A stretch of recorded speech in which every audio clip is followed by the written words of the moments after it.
I'm Aniesha from Buzz Magazine, and welcome to a new series that we've started, which, as you can see from my screen, it's called Reasons to Read. And today we are going to be talking about the reasons to read Grimm's fairy tales. So, growing up, this was one of my most favorite books. It could be the reason why I started reading so much and why I got interested in writing in the first place, because I really loved the princess and the prince and the dragons and the magic and the spells and the witches. And then I grew up and I found out that fairy tales weren't really written by the Grimm's brothers. It was a collected uh, folklore from there. I believe it was started from Germany, and they had collected all of these stories. And a lot of the stories that we believe to be fairy tales from Grimm's is not. For example, Beauty and the Beast is actually a French story. It doesn't have German roots. So this was one of the reasons I actually love fairy tale. And finally, Neil Gaiman and Coraline, although there's a debate about who this quote really belongs to. Some people say it's Jacob Chesterton, some people say it's Neil Gaiman and it is wrongfully attributed. But the fact that dragons exist and they can be beaten is something that fairy tales do teach us. The good triumphing over evil in the end is something that fairy tales is known for. Although, to be fair, dragons have a bad name in the Western culture, it doesn't have such a bad name in the Eastern culture.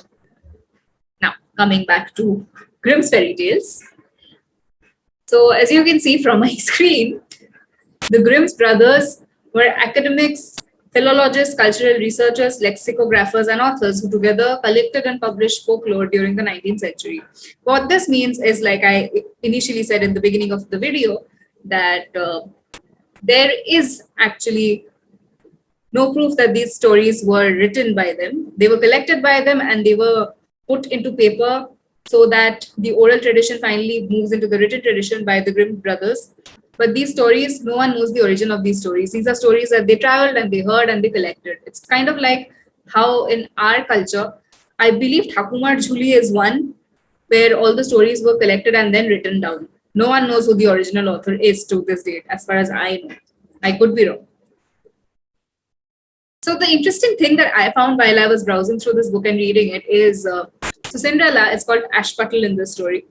Sleeping Beauty is Rosebud. Snow White and the Seven Dwarfs is actually called Snowdrop.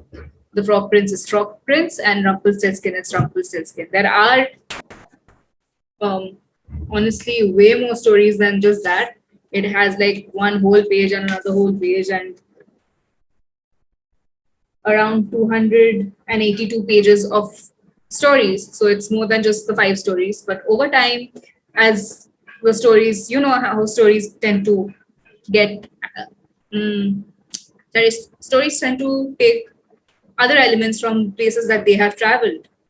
Hence, every single Cinderella has a different interpretation. And right now, Cinderella has a lot of modern interpretations as well. Same goes for Sleeping Beauty, for Snow White, for the Frog Prince, for Rumpelstiltskin. But these are my top picks from the fairy tale book. Hence, they made it to the they made it to the video. And the main reason I would tell you to read Grimm's fairy tales is if you have a child, or if it's a younger cousin or a younger sibling who wants to really read, this is a great way to help them get started, because your mind can build amazing stories. Your imagination knows no bounds. And well, I read a fairy tale, I fell in love with it, and so many years later, I'm here a writer and I'm running Buzz Magazine. So it turned out great for me. So maybe we will get the next author out of this. Which brings me to the end of the Reasons to Read, the first ever video of Reasons to Read. And if you would like to see more of this content, like, comment, subscribe. Until next time, bye-bye.